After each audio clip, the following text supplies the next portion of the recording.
First of all, welcome all of you. I really appreciate that you took the time to come to the press conference. Actually, I think the Matildas are really a fantastic group of players and really worth following. So it's a good choice you made to come. Thanks for that. We're almost facing our fifth camp, and I'm looking forward to that.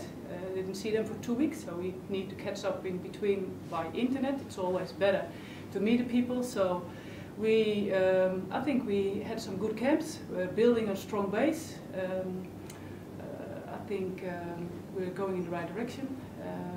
Did a lot of testing, so we also made a good view of where we are and what we need to improve in the upcoming year to be competitive on the highest level. And the matches that you have planned coming up, can you just run through them? Yeah, of course. I'm very enthusiastic finally to play a game. New Zealand, it's also a good one, I think, because that has a long history. So we definitely don't want to lose the New Zealand games. We have some players overseas, and we will invite a couple of the overseas players, but not all of them. So we will not play with our strongest team, I guess. But we have a very good squad to compete with New Zealand, I think.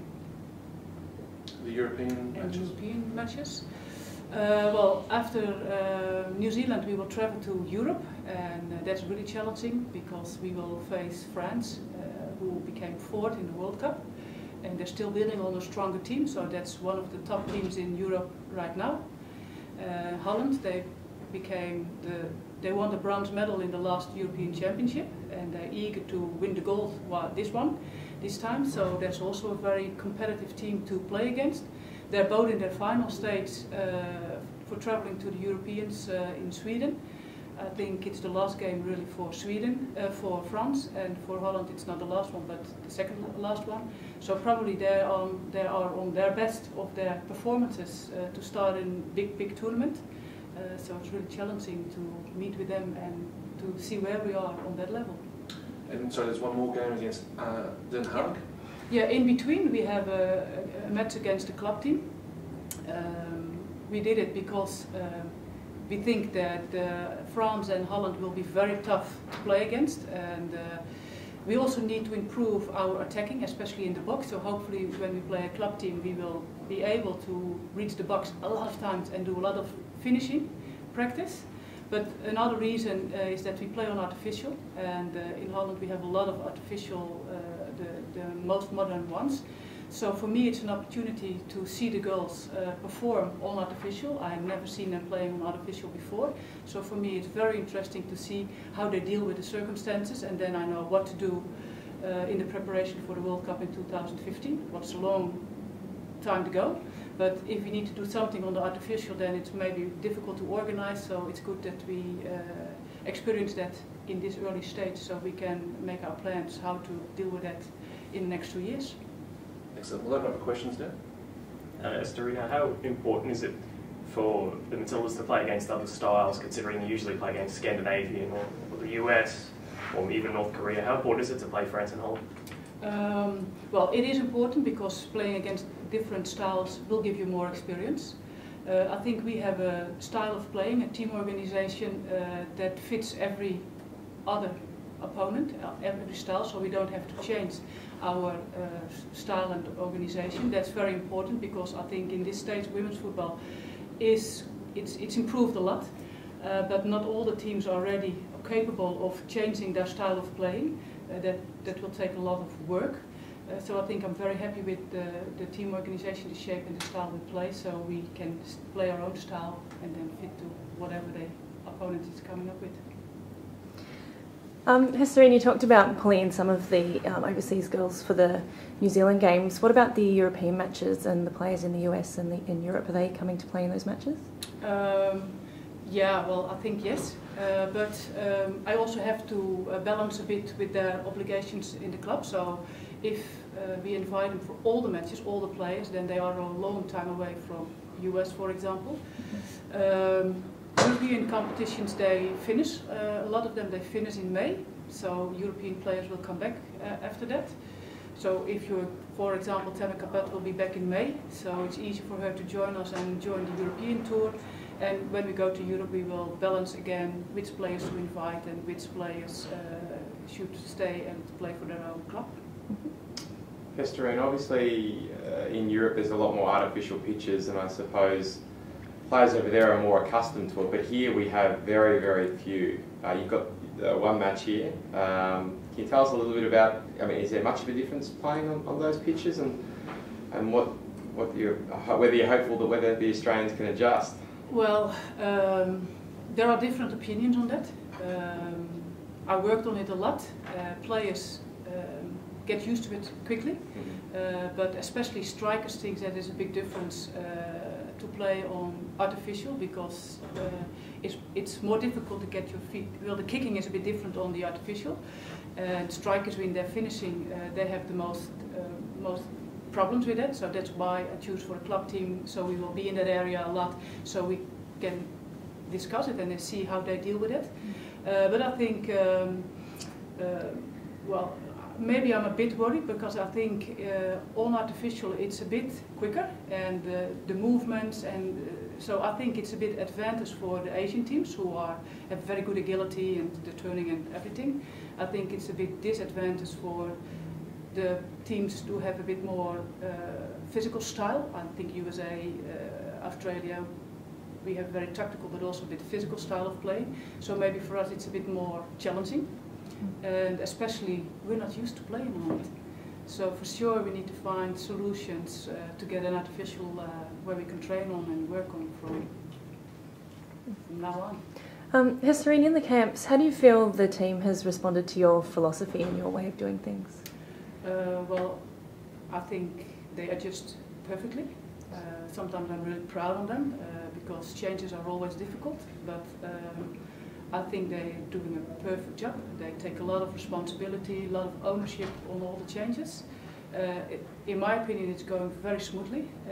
I'm very happy and I love to work with them, and I'm very proud on how they deal with all those changes. For me, it's maybe I'm not aware of the changes because it's a bit more my style of working, but for sure there are a lot of changes for the girls, but they do perfect. Hesterine, can you tell us about your style and how you want this team to play? Well, I think Dutch people are very organized and structured people, so that's also the way I work. So that means that maybe there is a bit tougher structure for the girls. I'm not sure, I have to figure out that part of the culture over here, but I really love players to take responsibility, because after all it's not my career, it's their career. I love to support them whatever I can to win a medal, but after all they're the one who have to make the decisions on the field, and so I strongly believe that it's a good thing to teach players from a very young age to take ownership of their career and to take responsibility for everything they do in their career. So that's one of the things we work on, and I think that's going pretty well. Are you sticking with the same leadership group within the team, or can we expect some changes? Well, I'm not sure what you mean with leadership. If you mean the captains by that. I do. Okay. Then I had to choose a couple of captains, so I choose two, and I'm very happy with my choice because I think they really take a bit of ownership and leadership in leading the group. But after all, it's again that I think if you look at the teams that are successful, the team unity, is that the right English word? That's, I think, the most important thing if you want to be successful. So after all, it's not taking ownership of leadership by two people. I think everyone needs to take leadership in that area where they're good in, and some are good in the field and other ones are good in communication and other ones, etc. So that's the challenge, that's the responsibility and the ownership I try to create, that all the people take responsibility and leadership in the things they are good in, and then you have a strong team to win a medal. Hesterine, I'm just looking at the ages of the players here. It's quite a young training camp. Are you foreseeing a big generational change in the Matildas over the next 2 years? Well, the players are good, so I think the best players deserve to be part of the Matildas and represent their country on the highest level. So that's the standard, and I don't know what will happen when all the players that are now overseas come back, if there will be changes, and if that will be that the younger ones are not good enough anymore or whatever, but I think we have a good group of very talented players.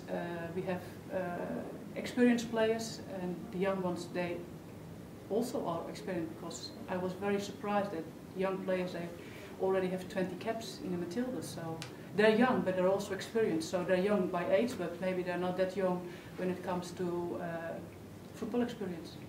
Do you think this team has the potential to go beyond the quarterfinals of a World Cup? Well, that's a difficult one. It's really a challenge. If I look from it at it, then it's easy to see that they didn't qualify. We didn't qualify for East Asian Cup. Our only competitor over there is China. So if then you go to the Asian Cup and you have also to compete with Korea and Japan, then reaching the final or winning the championship or being the runner-up is a tough objective. For the World Cup it's the same, because you compete with world states. So we identified a couple of things we really need to improve, otherwise we won't make it. But the players that are really committed and eager to make those improvements, so it looks good. What are those areas, Hesterine?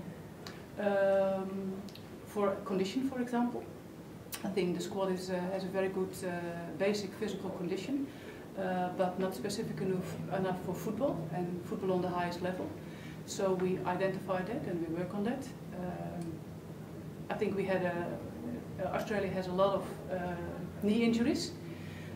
That's also not good, because if you're not capable of putting your best squad on the field when you play the final, then you're disadvantaged immediately. So we work on a program to keep players out of injuries. Well, we identified a lot of things. We changed the style a bit, of the style of playing, which I think might fit the players maybe better. So things like that.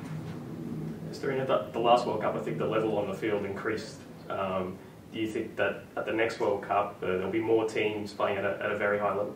Yeah, I think so.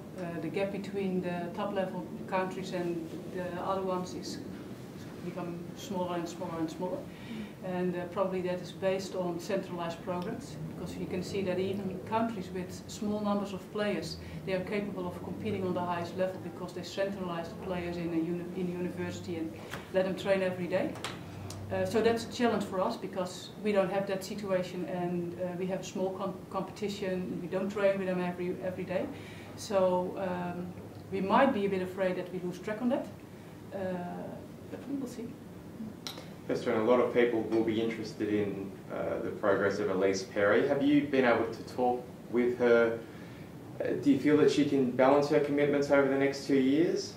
I have spoken with her a couple of times by phone, but I will meet her at this camp, so she will join a part of the camp, so that is fantastic. We will see how the seasons fits each other. I don't know for sure, Matt. Any questions here? Yeah, one question is around the amount of internationals that we get here in Australia. Are you looking to increase that? Well, coaches always want to have more, so I'm not an exception to that. But I think it's a general standard for top level teams that they play 12 to 14 international matches a year, and they play full year competition. So that's not our situation. So if we want to compete with those countries, then we definitely need to do something about playing matches, competition. And the competition is not that long, so maybe some extra tournaments, regular tournaments in the program might be a good step forward.